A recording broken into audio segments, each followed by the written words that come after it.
girl Victoria, back to you with another review for Married at First Sight, Season 16, Episode 23, called Last Call for Music City. Ain't no last call because we're over it, okay? I don't know what they about to do next week. Am I still going to watch? Absolutely, of course, you know I'm going to still watch. Am I going to do a review on it? I don't know yet. It seems kind of very juicy, but then again, they love to do things to entice us to watch it, and then when you really watch it, it really ain't nothing. So, I don't know. I may come back next week for a review. I may not. But I am going to watch it, obviously, and review the reunion part 1 and 2 after that. So, we're just going to start off where they started off. 19 days after Decision Day. Over half a month. All right. So Clint is still hanging out with Hank, and Hank got his own confessional now. They're asking him questions in a studio. Gina probably just smiling and whatnot. Okay, whatever. Then we get to Jasmine and Kirsten. They sit down and talk over ice cream. Still talking about the same crap, different day, different episode. Where Jasmine, she dating, Aerys is dating, she happy. Kirsten not ready to go back dating yet, and she's focused on her money and career. And speaking of money and career, she's asking Jasmine to go half on her on a business so they can collab and get a party buzz. So then they start going over numbers, how much they can charge, and how they could be banking, possibly maybe $500,000 a year. And, and that's on the high end of it. And on the low end, possibly like $300,000 a year. Obviously they would have to take money out for, the driver and taxes and whatnot, but they'll still be banking. Now, at first, I'm just kind of like, technically yes, but it may take some time to get to that point. But at the same time, I'm not mad at it. Any way you could find to make money, go ahead and do it, okay? Because nowadays, you can't be relying on one form of income to make it out in these streets. Okay, you really can't. Unless if your income is like Christian Grey from 50 Shades of Grey, you can't survive off of one income, So, well, for the average income, that is. So, listen, I'm all for it. Any way you can build generational wealth, make yourself a millionaire, go for it. Like, it may not be as easy breezy lemon squeezy as she's making it seem, but they can definitely get to the point where they're banking off of it. So, kudos to them. The only thing last I have to say about this scene was that Kirsten mentioned, too bad Shaq and Aerys is still not with them because it's their loss. They could have been making money too. Listen, Kirsten, I'm sure Shaq and Aerys are not concerned with making more money with y'all because they're not with y'all, okay? You the only one feeling that way. Even Jasmine, I feel like she's kikiing with you about it, but at the same time, she could care less herself. But by the end of this episode, I feel like Jasmine and Aerys became like the best of friends. Like, I feel like because they both wasn't in it, and by the time it was time for Decision Day, they were both over it. They're just happy to be moving on with their lives. That they seem to have more chemistry and are more touchy-feely physically than they were during their marriage, which is very interesting. So maybe he sees her as a potential friends with benefits, not wife. I don't know. But we then move on to Chris and Nicole. They're packing for their new apartment, and then they FaceTime Nicole's father to invite him to Thanksgiving, so he accepts. That's cool. Congratulations, you guys are moving forward. All right. Then we get to Dominique. She has lunch with her mom, and the mom wishes that her and McKinley could have at least been friends. Dom said, nah, he's been acting a certain way ever since she asked for a divorce, so she doesn't care to create a friendship with him. Okay, cool. Then they mentioned the McKinley and Gina situation. Dom thinks it's weird, but she could care less. Like, Dom is over it. Like, she gives which is interesting because McKinley has his own cannabis business, and I feel like Dom gives off very much, she's very chill all the time. I don't know if it's because of cannabis or if that's just her natural demeanor, but she just gives off, listen, I'm already done with him, ain't none, I'm just doing this for the cameras, but I could care less. She could care less to be there, and I think that's very good on her part. Like, she did this for her mom, it's done over with, on to the next.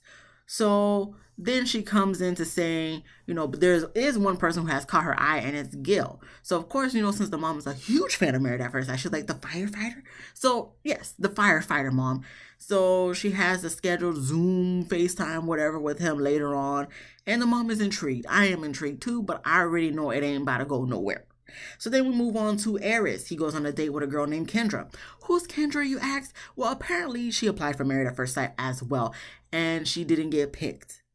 But from what Aerys said, she saw the show and hit him up in his DMs, or so to speak. Now, I don't know the date that they went on a date, but the way he's making it seem was like the show's already over with and we're in 2024 and she hit him up. Like, you guys went on a date before this season's is even officially over. So what are we talking about?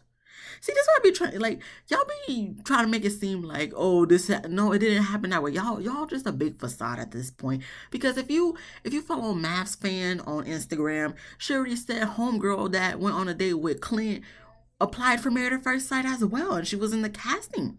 She just wasn't the chosen one. Like, she even did, like, they even did a house visit with her, the one that Clint went on a date with Clint. So no, y'all just choosing people to go out with the cast at this point, saying, okay, you didn't make the final cut, but in the case that they don't make it out with their marriage, we may call you back to go on a date with said person because you were possibly a runner-up to go on with that person. And I mean, the date goes well. I mean, Kendra's beautiful, but I just wasn't feeling the chemistry. They agreed to go on a second date, and I guess they have a lot in common because they're both single kids, and grew up with single mothers because both of their fathers passed away. But it just the vibe wasn't there for me. It just seemed like, if anything, they might be cool, maybe F buddies, but as far as being in a relationship, I don't really feel like it's gonna go nowhere. Even though Aerys did say that he would have been happy if they picked her to be his wife, but I just don't feel like it would have went anything. They probably would have gotten divorced too. So we didn't get to 20 days after decision day, and Charlie, Nicole's dog, is turning 2 years old. So Nicole and Chris decided to throw a birthday party. So everyone shows up except for Jasmine and Shaq. And McKinley lets us know in his confessional that he's happy to see everybody but Dom. Why are these people so salty? Like, you're not even caring for Dom. You talking about you looking at Gina and thought she was sexy since day one. So why are we caring about Dom being there? Why does her presence, irk you so much? I feel like you're more irked by Dom than Kirsten's irked by Shaq. Get over it. She asked for a divorce. Y'all not together. My thing is, are you really hurt, McKinley? Is that what it is, that you was really hurt? Because, I mean, I know he wanted to continue with the marriage. I feel like if she was more into it, like he seemed like he was into it in the beginning, he probably would have been happy. But at this point, it's I don't know how long it's been since you guys split up and decided to not be together, more so on Dominique's part than your part. But you're acting very salty. You and Kirsten should, converse and vent with each other about how salty you are that your spouse dumped you. I be trying to feel bad for y'all, but it's just like, for people who are acting like they're unbothered by their ex, you guys are acting very bothered. So anyway, moving on from him, we have Clint talking about how he loves Hank and still seeing Hank and babysitting him. Nicole says, it's time to get his own dog to hang out with, but Clint said, he'll hang out with any dog that he can get. Nicole, please, I'm really not trying to hear anything you got to say right about now. So just focus on Charlie and his birthday and your new husband, okay? Because that's enough to deal with. Leave Clint to hang out with Hank as much as he wants, as much as Gina allows him to. So if Gina's allowing him to hang out with Hank, then stay out of it. Then we get to McKinley. I guess he had to leave early. He lets us know in the confessional that it's his last time, that he'll be with the group in a minute because, he's going back to Michigan. Goodbye, sayonara, we don't care. And then we get to the guys and the girls. They split up to talk. Ain't nothing really much on the guys' end to talk about. But on the girls' end, Kirsten and Dom, they really don't care for their exes or building friendships. Okay, that's fine. And that's it. We get to the next scene. Gina has a dinner with her mom and her stepdad. And she lets them know that Clint keeps trying to buy Hank. The mom is not with it. And then let's proceeds to let us and Gina know she doesn't understand why Clint couldn't fall in love with her because she's perfect. Of course, you're going to think she's perfect. You're the mom. I can't take your word. Every parent, for the most part, thinks their kid is perfect. Every parent feels like their kid deserves the world. Understandably so. So you must not know what have happened. In my head, I'm like, is Gina telling her parents lies? Because if I'm not mistaken, and I'm saying that very sarcastically, she's the one who really didn't feel Clint. He was all gun ho for the wedding and the marriage, but she let it be known from the gate that she wasn't attracted to him. So it's really not Clint, Mama Gina. It's really your daughter that wasn't feeling Clint. So hopefully you watch this season and see for yourself how your daughter was acting the whole time. So I don't know, I'm pretty sure she always tried to make it seem like it's not her, it's Clint. No, it was her. Was Clint perfect? Of course, nobody's perfect. But at the same time, let's not act like Gina didn't have a part to play in the reason of the destruction of this marriage that wasn't even a marriage to begin with in the first place. So then, after she said all that, she tells them about Mac, and the mom is intrigued, just like Dominique's mom was intrigued with Gil, and just wants her daughter to be happy and treated right, and she can't wait for some human grandkids. Girl, you better hop on a train with all the other parents. Can't wait, can't wait for their kids to have kids. So, in due time. I'm not saying Gina will never be with someone, but sometimes she need to work on herself too. We all need to work on ourselves, and some more so than others, but Gina just needs to realize her wrongdoings and just know, she always being on Clint for not knowing to read the room or say things, but sometimes she needs to also do the same, because I feel like she's on a hate train for Clint and just makes it seem like he's always the bad guy, but in actuality, Clint is like a fan favorite, and you not so much, Gina. So then we move on to McKinley. He is back in Michigan showing us his garden of wheat plants. Congratulations. I'm sure you're making a lot of money. Good for you. We then move on to Shaq, Jasmine, and Aerys. They meet up for drinks and dinner, and Shaq still wants to be friends with Kirsten. Jasmine's letting him know to give her more time. Aerys agrees. Shaq lets him know that he does plan on meeting up with her, but he's not going to do this back and forth for her. Either they're going to be friends or they're not going to be friends. He's not going to be trying to do all this back and forth. Okay, well, we're going to see how that goes momentarily. So then we get to Gina. She Zooms her lawyer to talk about her divorce and, wanting to make sure her business is going to stay in her name. She's not going to have to do anything with Clint in regards to her business, give him money or file jointly when it comes to tax season. And the one last question she had mainly was in regards to Hank, because of the fact that Clint has been offering her, some coins to buy Hank, and she's not really with it. She's had him for 4 years before she even got with Clint. And of course, she doesn't want to give her dog up. So I think the lawyer reassures her that he's not going to get Hank, but, just make it clear when he comes to visit or whatever the case may be, that listen, you can watch him or babysit him, but you have to bring him back. So she does say in the confessional she trusts Clint. She doesn't think he would do that, but at the same time she has to protect herself. Once again, for this one, not once again necessarily. Okay, I'll give that to her. I personally honestly don't think Clint would ever do such a thing, but I understand if you need to protect yourself, you need to protect yourself. He was offering money to get her. And, the way that they made it seem in the confessional was that he was already trying to steal Hank from her, which I didn't believe because he doesn't seem like that type of person to me. But, okay, cool. Whatever you need to do to make sure Hank stays with you, that's fine. And then we get to Nicole and Chris. They move into their new apartment. Congratulations. Moving on. We have Kirsten. She visits her cousin and her husband, lets them know that she is getting divorced. She's no longer married, and loves to tell people that he cried when he told her he was getting divorced. I'm really trying to understand, why is that such a big deal? Are you trying to embarrass him on purpose because you feel so embarrassed that you're trying to get a jab at him too and letting everybody know that he cried? And this is one of the reasons, probably because she don't feel like that's masculine, because she wanted him to be masculine, and her way of masculine is probably not crying. Probably her dad never cried. So for him crying, especially breaking up with her, she feels like it's some type of way. But in all honesty, Kirsten, this is like not it. Because it's like you want to let everybody know he cried, but this, in case this is the reason why some guys feel like they can't be vulnerable, because then you make fun of them. This is an example of you make, not necessarily making fun of him, but making fun of him in the same breath, because you love to let everybody know that he cried and like he has no reason to cry. If the man want to cry, he can cry. Kirsten, get over it. You got dumped.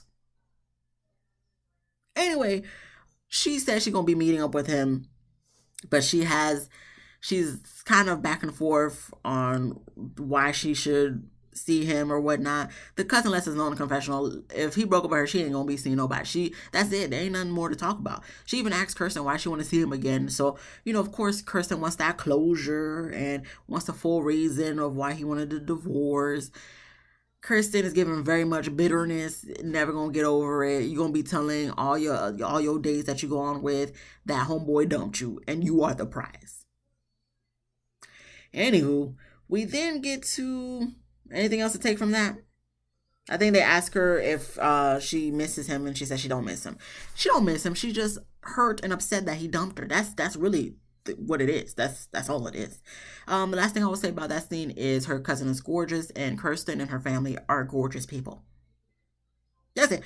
We then get to Clint. He goes to visit a dog breeder, and he's thinking about getting a dog, but of course he doesn't want to make a rational decision, so he's gonna think about it. But he probably gonna get a dog by the time we get to reunion.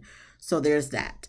And the last thing he says before we move on to the next scene was that if Hank was still an option, he would take Hank over anything else, over any other dog, because of course he already has a connection with them.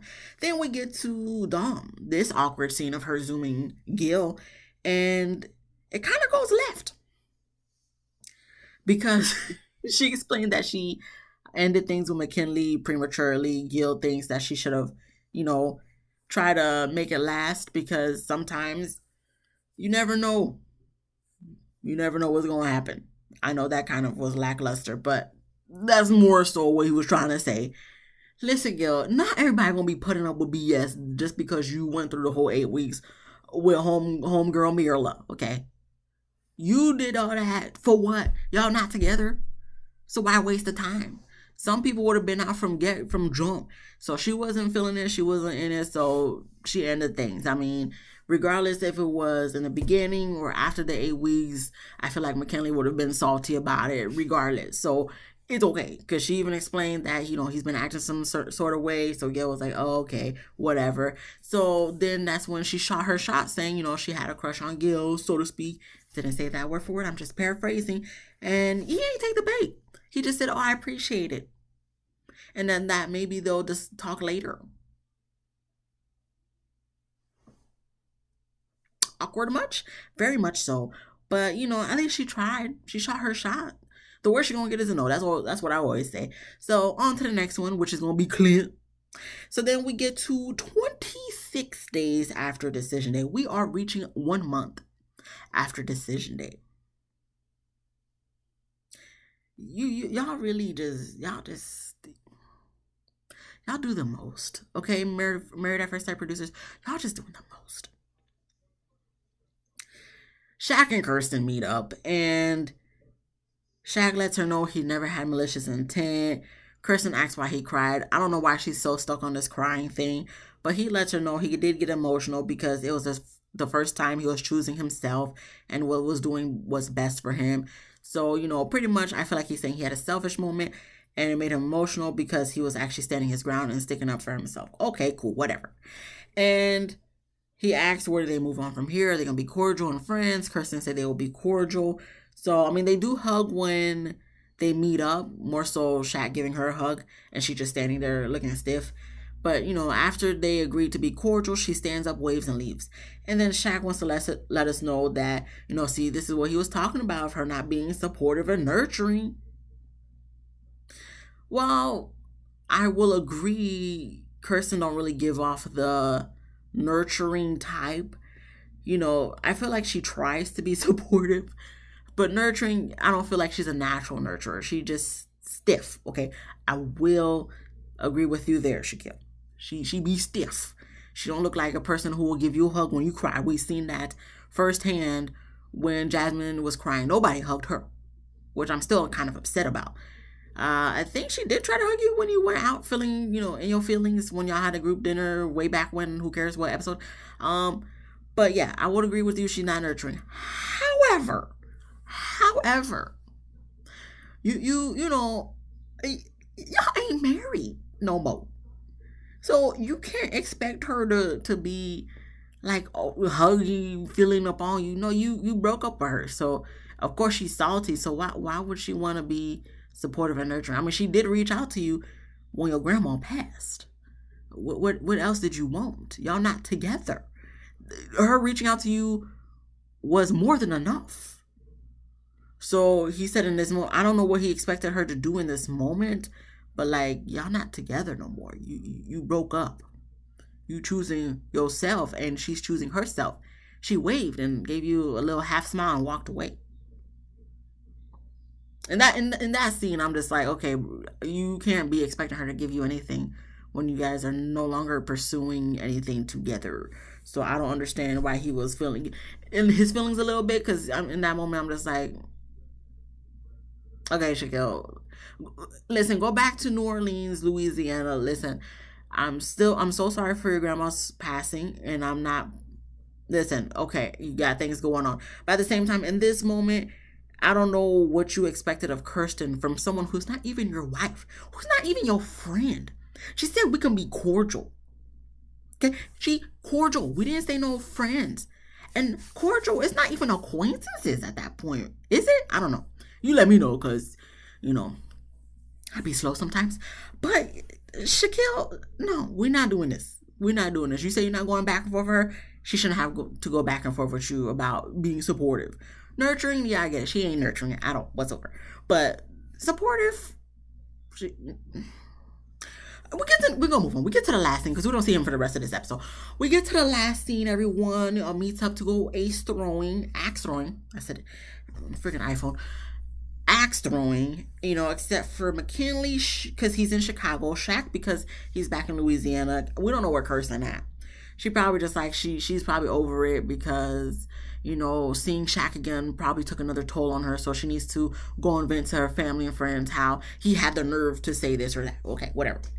So everybody's wondering how Mac's doing. Aerys said he's been trying to hit up Mac, but he hasn't been answering. So Gina tries to FaceTime him. He doesn't answer. So they make jokes that he's probably on a date, whatever the case may be. And then Gina says she needs to send someone like a "Hey Big Head" text, and they kind of go back and forth on if there's a literal or figural oh, your girl can never talk. If sending a "Hey Big Head" text, are they saying "Hey Big Head" literally or figuratively? Y'all really just trying to create conversation just to prolong this, aren't you guys? And producers, y'all really putting this in the episode to prolong these episodes, aren't you guys?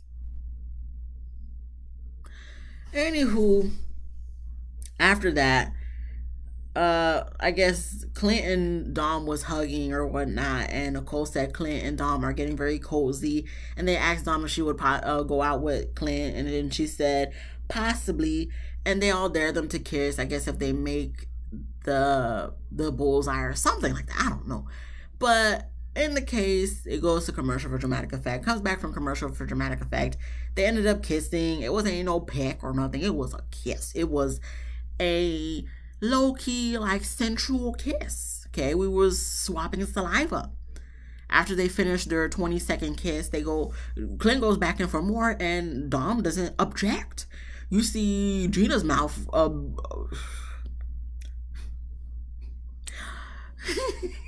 see, listen, because Gina got a wide mouth. Okay.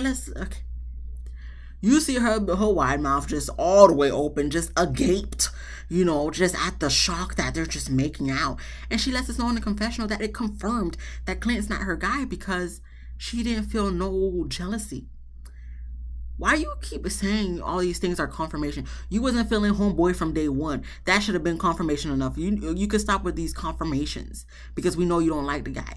You don't have to continue letting us know you don't like the guy. We know you don't like the guy. Okay? We don't need no more producers. We don't need no more confessionals from Gina. Okay, that's it. We're done. Um, when they were kissing, like I said earlier, this is where I was seeing Jasmine and Aerys. It was kind of touchy feely.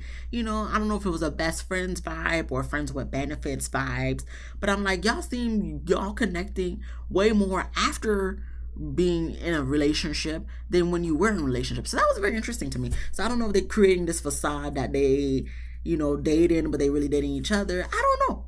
Well, I guess time will tell. But they seem like they're the best of friends now, so I guess that's good.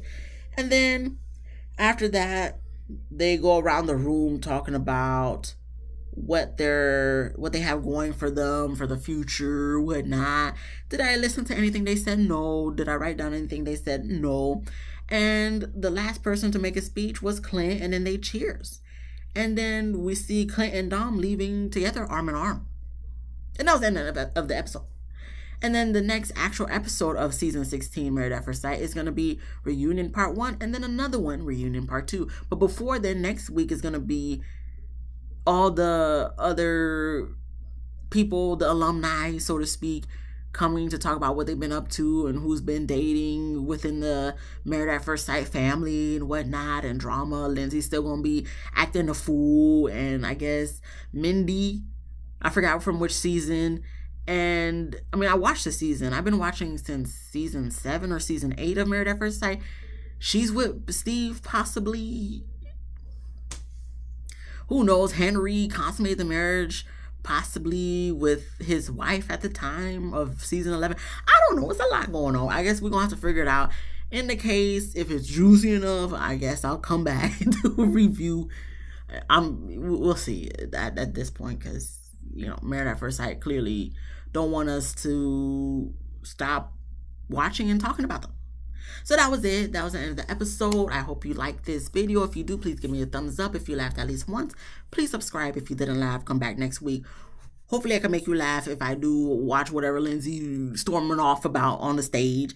And be easy breezy lemon squeezy. Comment and let me know what you thought about this episode. And I'll see you guys in the next one. And I can never talk. Peace.